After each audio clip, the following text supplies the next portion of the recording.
ना, सारी पार्टियां तोड़ती हैं भाई दूसरी पार्टियों को, फिर लेकिन सिर्फ बीजेपी पर क्यों आरोप कि उसने मणिपुर में तोड़ दिया या अरुणाचल में तोड़ दिया? जेडीयू जो आरोप लगा रही है। मैं आपका जवाब दे रहा हूं। हाँ, एक संविधान है, संविधान में एंटी डिफेक्शन लॉ है। हाँ, एक तो हो गया लॉ, एक हो गया मॉरलिटी। अगर चुनी हुई सरकार के विधायक आप उठा ले जाएं जो कि 2/3 नहीं हो रहे हैं और आप ले जा करके रिजॉर्ट्स में रखें, उनको रिजाइन करावें, फिर ऐसा करें वैसा करें, या तब किसी तरह से खरीद के धमका के एक करके करीब 15 राज्यों को इस तरह से लूट करके जिसे बोलते हैं, ये मॉरली भी लीगली भी गलत है कि नहीं है? अगर भाई अगर आपको जाना है, जैसे अगर 6 विधायक गए तो आप मॉरली कह सकते हैं गलत है, लेकिन टेक्निकली अगर तौर पर सही है, टेक्निकली संवैधानिक रूप से सही है। लेकिन जो बीजेपी कर रही है तो वो भी तो कानूनी तौर पर सही साबित हुआ है। कहां साबित हुआ? कहां साबित हुआ? 2 मुद्दों पे हुआ है। आप अनायास बोलने लगे, झूठ बोलते हैं। नहीं, मैं कानूनी बात कानून। अरे भाई, आप अगर मध्य प्रदेश, मुंबई, कर्नाटक, गोवा, यहाँ पे उत्तराखंड, ये क्या हुआ? उत्तराखंड में क्या जजमेंट आया? उत्तराखंड में उल्टा हुआ, नहीं, सब अरुणाचल में उल्टा हुआ, सब जगह। आपको मेजॉरिटी प्रूफ मतलब हाउस में आना पड़ा, लेकिन आपने जब डिफेक्शन कराया तो 2/3 नहीं थे, आप उठा के ले गए, उनसे रिजाइन कराया, सरकार को कहा अब ये सरकार माइनॉरिटी में है, फिर उपचुनाव कराया। तो ये दोनों तरह से इलीगल काम जो बीजेपी करती है, जिसने करीब 15-20 हजार करोड़ रुपया जब से 8 साल में सत्ता में आई है विधायक खरीदने के लिए खर्च कर चुकी है।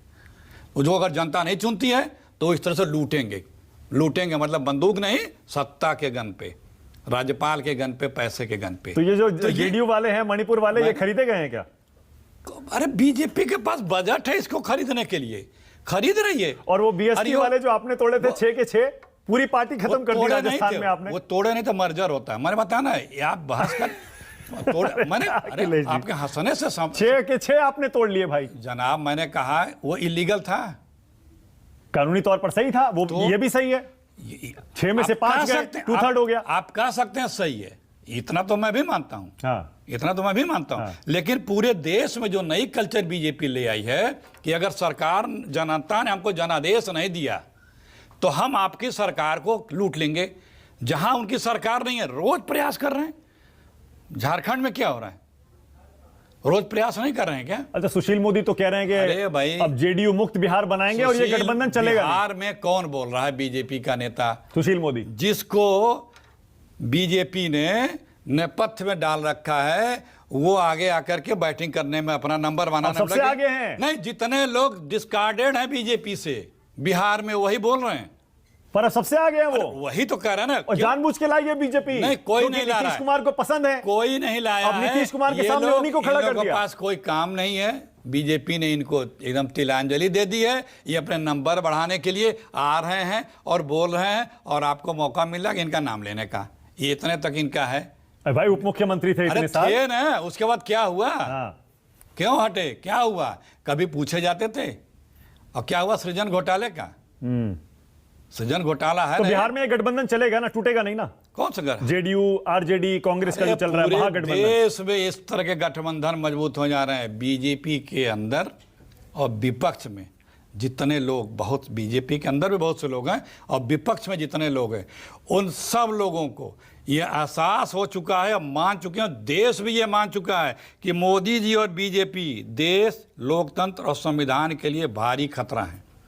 और सबको मिलके इस बीजेपी को, अटल जी तो के बाद का स्वागत करेंगे आप? नीतीश जी दिल्ली आ रहे हैं, सुन तो लीजिए। अटल जी के बाद वाली बीजेपी को इस देश से हटाना इतना जरूरी है जिससे देश बचे, संविधान बचे, लोकतंत्र बचे।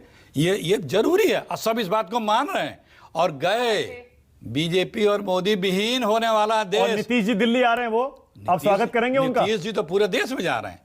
आपको कोई प्रॉब्लम नहीं? हमारे हम लोग के अलायंस पार्टनर है, तो हम लोग देखते हैं एक्सटेंडेड फैमिली है उसमें। राष्ट्रीय स्तर पर आपको स्वागत करेंगे उनका? अरे साथ में जब है तो स्वागत क्या, परिवार बन चुका है। अच्छा, परिवार हो गया है भाई, साथ में अलायंस पार्टनर राष्ट्रीय स्तर पर भी।